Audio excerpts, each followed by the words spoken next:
জানেন আমাদের যে বোনকে গ্রেপ্তার করা হয়েছিল অন্যায়ভাবে, তার বিরুদ্ধে মামলা দেওয়া হয়েছে। তার অপরাধ কি ছিল? সে অন্যায়ের বিরুদ্ধে কথা বলেছে, সে নিজে স্বীকার করেছে। আমি সমসাময়িক অর্থনৈতিক অব্যবস্থাপনা, রাজনৈতিক সংকট, সেই সম্বন্ধে আমি আমার ফেসবুকে লিখেছিলাম। এটা কি ন্যায় বিচার হলো যে তাকে অন্যায়ভাবে উপরের নির্দেশে তাকে গ্রেফতার করা হলো? আপনারা জানেন তার দুটো শিশু আছে, একজন অসুস্থ শিশু আছে। সেই ছোট শিশুকে রেখে সেই বোনকে 2 দিন পর্যন্ত কারাগারে কষ্ট স্বীকার করতে হয়েছে। আমি বলতে চাই, আমরা যার জন্য এই দেশকে স্বাধীন করেছি, 24 জুলাই যুদ্ধ করেছি, আমরা চেয়েছিলাম এই দেশে গণতন্ত্র থাকবে, বাক স্বাধীনতা থাকবে, এ দেশে কেউ অন্যায় করে পার পেয়ে যাবে না, রাজনীতিক শিকারে পরিণত হবে না। এই কারণেই তো আমরা যুদ্ধ করেছি। আজকে মাত্র কয়েক মাস পরেই আমরা সেই ফ্যাসিস্টদের পদচারণাটা উপলব্ধি করছি। প্রিয় ভাই বোনেরা, আমরা প্রতিবাদ করছি এই আচরণ থেকে যেন সরকার পিছু হটে যায়। আমি তো বলবো, আমাদের যে বোন এই কথাটা বলেছেন তাকে আমি বলবো মানবতাবাদী, বাংলাদেশের গণতন্ত্র কন্যা। She is a symbol of democracy. Bangladesh জামাতি ইসলামের মহিলা কর্মীরা সবাই কিন্তু সিম্বল অফ ডেমোক্রেসি হতে চাই।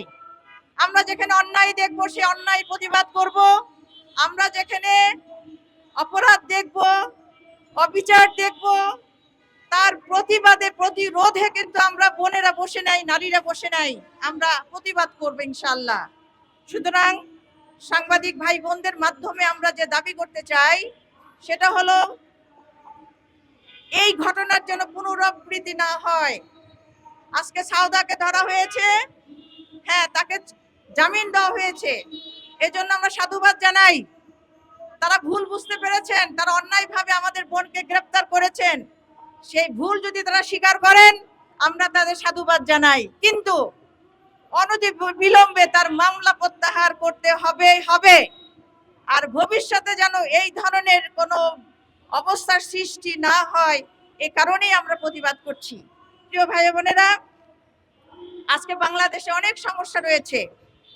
তেলের সমস্যা, খাবারের সমস্যা, খাদ্যের সমস্যা, স্বাস্থ্যের সমস্যা। সরকার কি এই সমস্যাকে পাশ কাটিয়ে এই ধরনের ঘটনার অবতারণা করছেন? যদি করে থাকেন, আমি মনে করি এটা তাদের অন্যায় আচরণ। আসুন, আসল সমস্যার সমাধান করুন, আমাদের তেল সমস্যার সমাধান করুন। আমাদের যে স্বাস্থ্য সমস্যা আছে, ছোট ছোট বাচ্চারা, শিশুরা আজকে মিজেলসে মারা যাচ্ছেন, এবং এটা আমি মনে করি বাংলাদেশের জন্য রেকর্ড ব্রেক করেছে যেভাবে শিশুরা মারা যাচ্ছে। আপনারা সেই দিকে দৃষ্টি দেন। আজকে ভোটের ব্যাপারে, জুলাই সনদের ব্যাপারে যে আলোচনা হচ্ছে সেটার বিরুদ্ধে, সেটার পক্ষে, সেটার জন্য গুরুত্ব দেন। সেটা না দিয়ে আপনারা একটা প্রতিহিংসা করে একজন বোনকে অন্যায়ভাবে গ্রেফতার করে দেখিয়ে দিচ্ছেন যে আপনারা অন্যায়ের প্রতিরোধ করছেন। আসুন, আমরা সুন্দরভাবে, সুন্দর মন মানসিকতা নিয়ে, গঠনতান্ত্রিক মানসিকতা নিয়ে আমরা এই দেশকে সবাই মিলে ঐক্যবদ্ধভাবে গড়ে তুলি। আর যদি আপনারা সেটা করতে না পারেন, আমি মনে করব, বিচার ব্যবস্থাকে বলছি, স্বরাষ্ট্রমন্ত্রীকে বলছি, আপনারা আপনাদের দায়িত্ব ছেড়ে দেন, কারণ আপনারা অযোগ্য বলে প্রমাণিত হবেন।